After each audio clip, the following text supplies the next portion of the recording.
So Isaac, thanks so much for being here today to talk about your business, which is Mashman Ventures.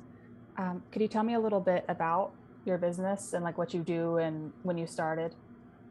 Yeah, definitely. Thank you, Kelsey, for inviting me on. Mashman Ventures is a public relations firm that specializes in personal branding.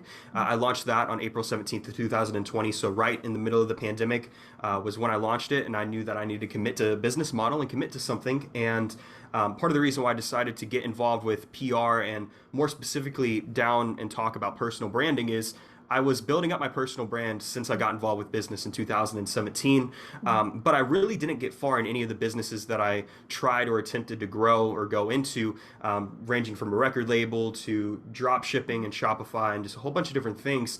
And it wasn't until I started becoming the go-to brand guy in my friend group and to some of my people online to where I was realizing that there's a need for this, and apparently I'm decent at it because everybody's coming to me to get help. So from there, it's kind of blossomed into what it is today. Definitely. It's always a good sign when everyone kind of sees you as the person for a specific Absolutely. service.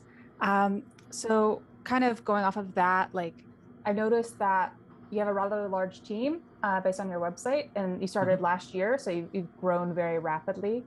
Can you tell me a little bit Mhm. about your growth and also your vision for the next 5 years, where you want to go?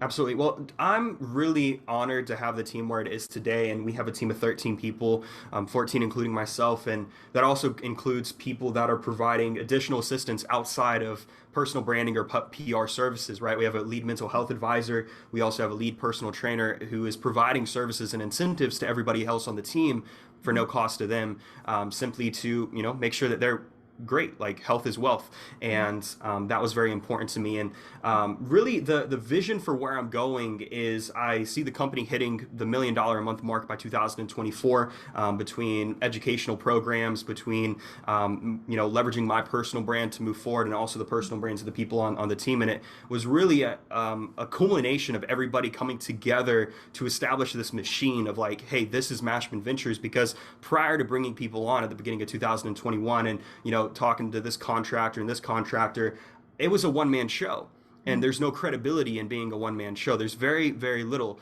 And actually building a business, you think about it, you have to, just like personal branding, you show your character traits, your personality. When it comes to a business, you also have to give that business character traits and personality. And it's like you're building something. You're building it. You're like molding this child in your image. And I noticed that in order for me to effectively do that and scale and get to the next level, I would need people to be a part of the vision and latch on. Mhm. So when you brought on and kind of expanded your team, that was more to kind of expand the expertise and bring more value, um, Mhm. is what I'm understanding. So how did you make the decision of like when it was time to scale or when you were able to bring on more people? Like, did you use any kind of forecasting or like, do you have a business plan? How did that work? I do not have a business plan. I look at some of the most successful businesses, and they never started with business plans. And I know that might be, to somebody who might go to college, or a college professor might hear that and be like, "Whoa, that's a horrible idea." But just based off of personal experience and talking to a lot of people, the only time that a business plan is really good is if you're building it with co-founders maybe, or you need to raise funding for investors, right? Investors want to see a business plan. But if you're bootstrapping it like I did starting out, Mhm. I needed to go ahead and just go all in. And the moment that I felt that commitment was making me uncomfortable, and I got those butterflies in my stomach, because man, I'm thinking to myself, I'm like, Isaac, even if I make any of these people sign independent contractor agreements, let alone, that means that I have team members that are looking up to me, and that means that I have an obligation, not just to myself anymore, but also to these people, to maintain that I'm moving forward every day, that I'm doing something that's progressing the business. And so it was when I recognized that gut feeling, when Mhm. I just kind of jumped off the cliff and made that leap of faith. Right. No, that makes perfect sense. Especially when you're growing so fast, it's hard to like slow down. You just kind of have to go with it. Mhm. And just with bootstrapping real fast, I was wondering, because a lot of people tend to look for investors when they're starting their business. But bootstrapping is very different in terms of Mhm. everything is coming out of your own pocket and like managing expenses and income. How did you kind of optimize that process, or how did you manage it? Right. Well, I knew starting out that I didn't want to give away any percentage of my company. That I'm just going to be honest, I've never been the kind of guy to where I approve of profit shares, or maybe not profit shares, but equity, right? If I'm building something, then I want to make sure that I'm maintaining majority control. And I had that in my mind. So I'm like, okay, raising capital is out of the question. Plus, doing a PR firm, it's not like I'm doing a technology based company and I'm not doing a company that is based around a product. So there wasn't really a huge need for raising investors. Okay, so you're going to get an investment from an investor to raise a service based business. You don't see that typically. It's normally product based or technology based. And so going into it bootstrapped, the irony is last year it was a crazy situation. I was out in California. I was trying to figure life out. I'm a young guy. I'm turning 21 later this month, and I was lost. And then I got, right in the middle of the pandemic, I was doing stuff freelance and so as a sole proprietor. And then I'm thinking to myself, I'm like, I'm going to be getting a stimulus check. And so why don't I take this and use what it was actually intended for, which was to make an investment or to do something that would contribute to your life. And so I took that money and I actually was like, all right, I'm gonna take another leap of faith. And that was really where it started. And then from there, I incorporated and then I started providing and starting to kind of determine what this image of Mashman Ventures was. I, took 5 minutes, made a logo, right? That logo that I have for the company right now and that I'm wearing on my hoodie, if you're watching the video, is made in Canva, taking a couple different fonts. It took me all of 15 minutes to do. But I had the idea for a similar company all the way back in 2018. It's honestly been a couple of years in the making. Great. No, that's fascinating. I didn't realize that you had thought of it earlier, but I guess over time things kind of find the right timing to come to fruition. So keeping with or switching gears a little bit, what kind of revenue model do you use for your business?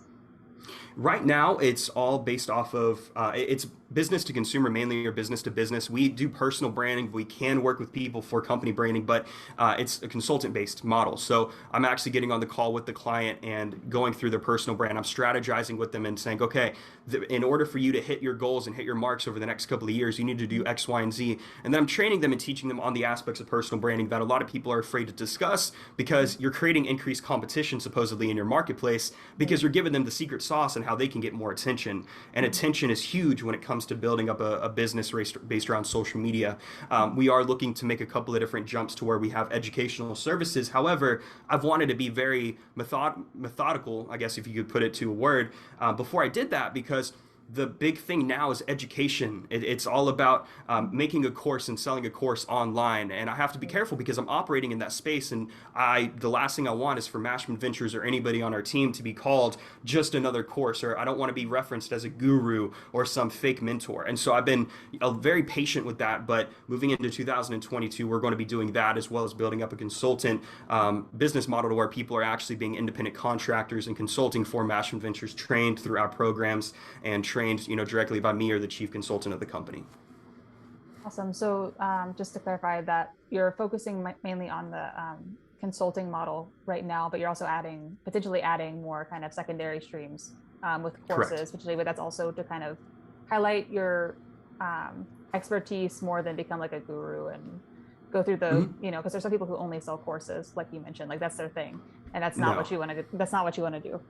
No, not at all. Because another thing, being a young guy, you have, and this is something I battled early on, is you're like, oh, this is just another young kid, and I wasn't trying to fake it till I make it. I was just very simply learning and absorbing and putting out information and content from what I learned and from what I soaked up and from what I was experiencing. And it's definitely going to be exciting making that transition, and then also leveraging my personal brand as the main, machine moving forward, doing speaking engagements, working on a very short book that will be used actually for training material with future clients. And so I'm really looking forward to what the future has in store. That sounds exciting. I know a lot of people in branding, so I'm kind of looking forward to see what that looks like.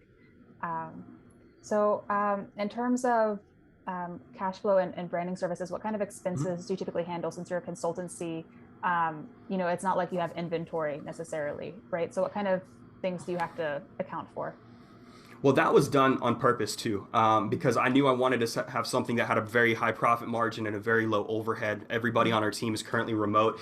Really, the only thing that's overhead right now is ensuring that the Calendly links are set up, right? The booking services that then you have processing fees and things of that nature, and Google Drive and the team management. But for the most part, we don't have a lot of expenses, and that maximizes the amount of revenue that we can get from each client, and be able to take take home or distribute through the team. And I'm truly am grateful. Now, when it comes to getting a course and I'm expecting, that's when the software I'm choosing, there's going to be a 20% profit share to the course provider who's going to be offering the technology behind it. But I view all of these different things as reinvestments back into the business and into the brand, and even going as far as, getting hoodies and taking a physical guerrilla approach rather than just waiting online, right? For being a digital company, there's no reason why you have to stay digital. You can also go offline as well, and I think that's an underrated tool now, especially because everybody's been locked down. But now that the country's opening up and whatnot, people will be going out and connecting, and so